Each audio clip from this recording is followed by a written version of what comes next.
नमस्कार मंडळी. आता आषाढ महिना चालू झालेला आहे, तर प्रत्येकाच्या घरोघरी गोड काहीतरी नवीन असं गोडाचा पदार्थ नक्कीच बनत असतो.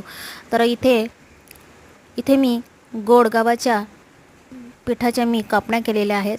तर तुम्ही ते बघू शकता. इथे मी 2 कप गव्हाचं पीठ, 2 कप बेसन पीठ आणि इथे मी खसखस, चवीपुरतं मीठ आणि 1 चम्मच मी रवा टाकून घेतलेला आहे. त्याचं असं घट्टसर पीठ मळून घेतलं आहे.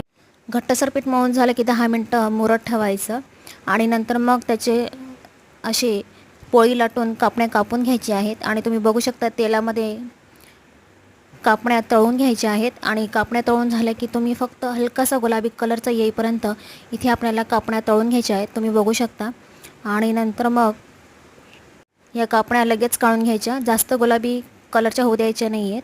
अगदी हलकासा कलर येईपर्यंत कापण्या काढून घ्यायच्या आणि तुम्ही बघू शकता एकदम छान खुशखुशीत 100% कापण्या रेडी आहेत.